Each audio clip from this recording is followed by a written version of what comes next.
స్వచ్ఛమైన నాణ్యమైన గౌదర్పార్ పూజా ఉత్పత్తులు www.gaudarpar.com ద్వారా ఆన్లైన్ లో ఆర్డర్ చేయండి. మీ ఇంటిని దేవాలయంగా మార్చుకోండి. వినాయక చవితి శుభాకాంక్షలు రమ్మ గారు. మీకు కూడా వినాయక చవితి శుభాకాంక్షలు జయ. సుమన్ టీవీ ప్రేక్షకులందరికీ వినాయక చవితి శుభాకాంక్షలు. ప్రతి సంవత్సరం జరుపుకునేదే వినాయక చవితి తొలి పండుగ. చాలా అంటే అందరూ సామూహికంగా జరుపుకునే పండుగల్లో వినాయక చవితి ఒకటి చవితి కదండి. ఒకటి అవును. మరి వినాయక చవితి యొక్క విశిష్టత చవితి పండగ ప్రత్యేకంగా తర్వాత ఈ మాసం అంత శూన్య మాసంగా చెప్పుకుంటాం. వినాయక చవితి నిమజ్జనోత్సవాలు అవి పూర్తయి పౌర్ణమి వెళ్ళంగానే పితృపక్షాలు ప్రారంభమైపోతాయి. ఈ మొదటున్న 15 రోజుల్లో చాలా ముఖ్యమైన రోజు ఈ చవితి పండుగ. మామూలుగా చవితి దేనికి పనికిరాదు, ఏ వ్యవహారానికి చవితి నాడు ఏం చేయకూడదు. కానీ మనకి 2 చవితులు విశేషంగా చేస్తాం మనం. ఒకటి నాగుల చవితి చేసుకుంటాం. ఓకే. నాగుల చవితి కొంతమంది చేస్తారు, కొంతమంది చేయరు, అలవాటు ఉంది లేదు. వినాయక చవితి సార్వజనీన పండుగ, అందరూ చేసుకుంటారు. భారతదేశంలో అన్ని ప్రాంతాల్లోనూ గణేష్ చతుర్థి విశేషంగా చేస్తారు.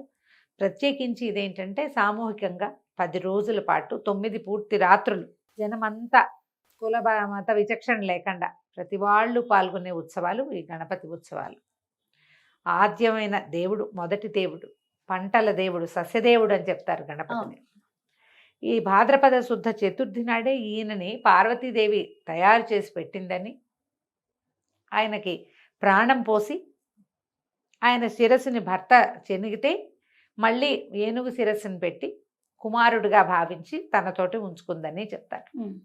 అయితే తర్వాత కాలంలో ఈ విఘ్నాలకి ఒకడు అధిపతిగా ఉండటం, దేవగణాలకి అధ్యక్షుడుగా ఉండటం, ఇలాంటి మాటలు వచ్చినప్పుడు విఘ్నాలకి అధిపతిగా గణపతిని, రెండో కుమారుణ్ణి దేవగణాధ్యక్షుడుగాను సర్వసైన్యాధ్యక్షుడుగాను చేశారని చెప్తారు.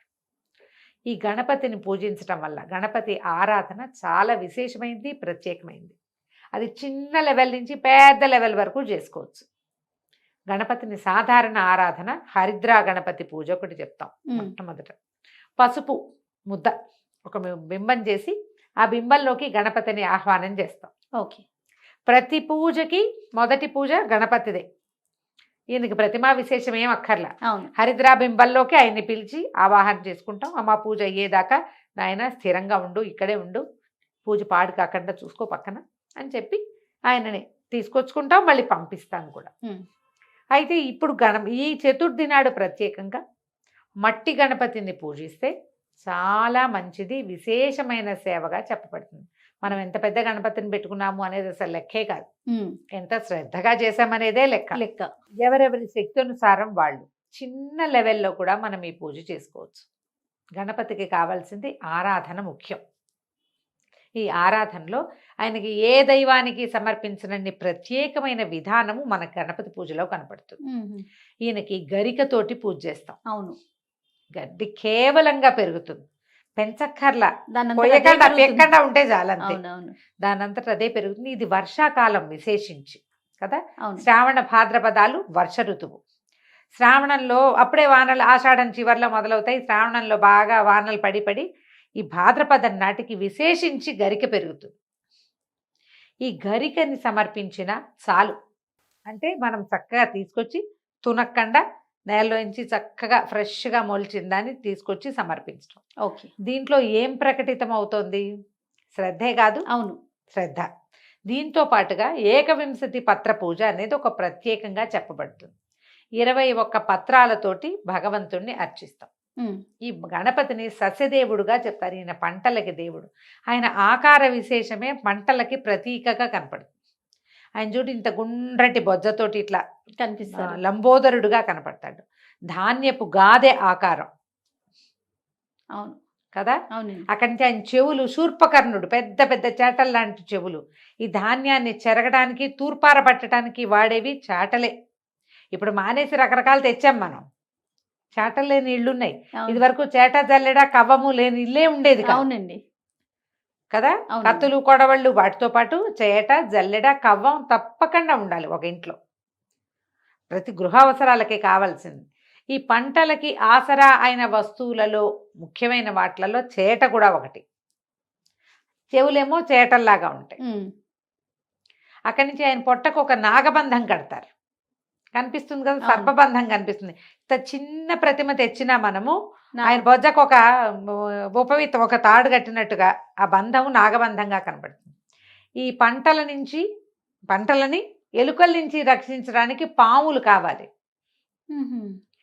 పంటల్ని రక్షించడానికి ఇది నాగబంధం లాగా కనపడుతుంది. మ్. పంటల దేవుడు ఆయన పేరే. నామధేయాలలో సస్యదేవుడు అనేది ఒక దైవారాధన క్రమంలో మనకి నామం కనపడుతుంది. ఇప్పుడు ఈ కాలం ఏంటంటే వర్షాకాలం, ఇంతకుముందే వానలు మొదలైపోయినాయి. ఈ మట్టితోటి గణపతిని పూజించి, ఈ పత్రాలతోటి, ఈ గరికతోటి విశేషంగా సేవించి, వాటిని ఏం చేస్తాం, మళ్ళీ మనం నిమజ్జనం చేస్తాం. మ్. 2 పద్ధతులు చేస్తారు. తీసుకెళ్ళి పొలాల్లో పెట్టేయటం, అవును, లేదా ప్రవహించే నీటిలో కలిపేయటం. నేలకి సత్తువ, నీళ్ళకి ఔషధ గుణం. మ్.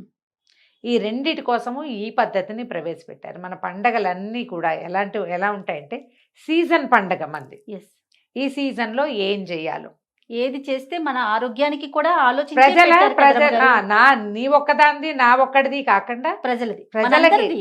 సార్వజనీనమైన ఆరోగ్య రహస్యం కోసమే ఈ పద్ధతిని ప్రవేశపెట్టారు. అప్పుడు అందరూ చేసుకునేవాళ్ళు. పెద్ద మట్టి గణపతి అడుస్తోటి చక్కగా గణపతిని చేసేవాళ్ళు. 9 రోజులు విశేషంగా అర్చన చేసేవాళ్ళు. లేదా 1 రోజు చేసుకుంటాం, 5 రోజులే చేసుకుంటాం. అవును, తీసుకెళ్ళి మళ్ళీ పొలాల్లో పెట్టేసుకోవటం. ఇంత పూజ చేసిన దాన్ని పెడితే పాజిటివ్ ఎనర్జీ. అంతే.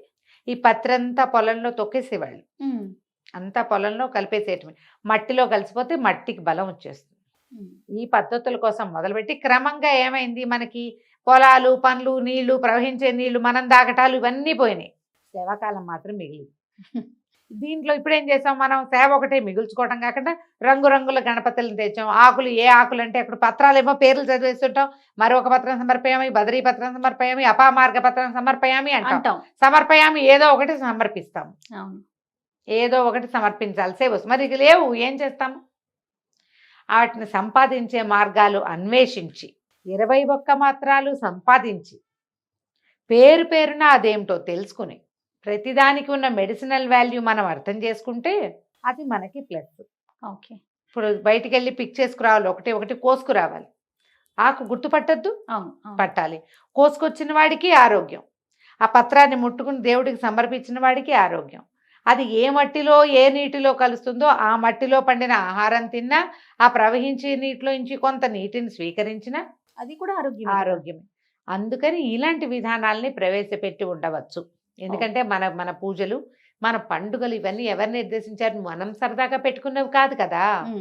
మన కాదు. పూర్వీకులు, ఋషులు, మంత్రదర్శలైన వాళ్ళు, ముందు భవిష్యత్తు చూడగలిగిన వాళ్ళు, విజనరీ అంటారు. ఎస్, వాళ్ళు ఏర్పరిచినవి. ఇవి మానవుల ఆరోగ్యం ఏ రకాలుగా వెళ్ళగలుగుతుంది, ఈ సీజన్లో ఎలాంటివి వస్తాయి, ఫర్దర్ కమింగ్ సీజన్స్లో వీళ్ళకి ఏ ప్రాబ్లమ్స్ రావచ్చు ముందుగానే ఊహించి ఈ ఏర్పాటు చేశారు. ఇప్పుడు అందరూ చేయరు కదా అంటాం. కొంతమంది చేసినా చాలుగా, అవునా కదా? అవునండి. కొంతమంది చేసినా సరిపోతుంది. ఇంకా పూజా విధానం ఎలా చేసుకోవాలి రమ్మగారు? ఒక మట్టి గణపతిని తెచ్చుకోవటం ఉదయమే. సాధారణంగా ఆ రోజు పొద్దునే గణపతిని తెచ్చుకుంటే మంచిది. మీ ఇళ్లలో ముందు రోజే తెచ్చుకోవటం, నిద్ర చేయాలని, మాకు నిద్ర చేసింది పనికిరాదు. ప్రాంతీయాచారాలు ఏముంటే, గ్రామాచారాలు ఏముంటే ఇక వాటిని ఫాలో అవటం. గణపతిని తెచ్చుకోవటం, పత్రాలన్నీ సేకరించి పెట్టుకోవటం. పాలవెల్లి కడతారు విశేషించి. అవును, అవును. ఓ పాలవెల్లి కట్టి, చెక్కదో ఇత్తడిదో మన ఇంట్లో ఉండే పద్ధతిని బట్టి, పాలవెల్లి లేని పద్ధతులు కూడా కొంతమందికి ఉంటాయి. మీ ఇంట్లో ఉంటే చేయండి. పాలవెల్లి కట్టి దానికి రకరకాల పువ్వులు, పళ్ళు అన్నీ చేసి, ఇప్పుడు గజముఖుడు కదా మన గణపతి.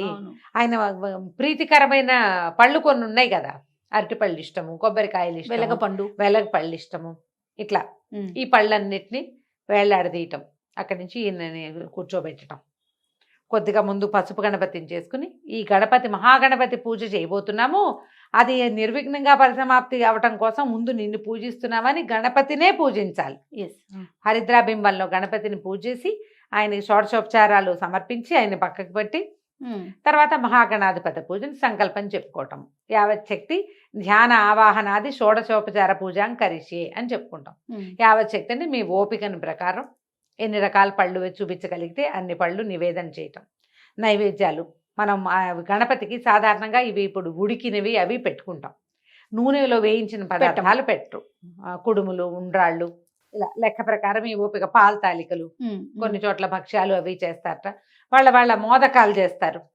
మీ అవకాశాన్ని బట్టి, అలవాటుని బట్టి, ఇంట్లో ఉండే విధానాన్ని బట్టి నివేదన చేయటం ఏమీ మన వల్ల కాదు. వడపప్పు పానకం అది ఈజీ కదా, అవును అవును. అవి నివేదన చేసుకోవటము. తర్వాత ఏకవింశతి పత్ర పూజ సమర్పించడం. పూజ అయిన తర్వాత చివరికి ఏం చేయాలి, వినాయక వ్రత కల్పంలో చివరి భాగం కథాశ్రవణం, వినాయకోత్పత్తి గాథ.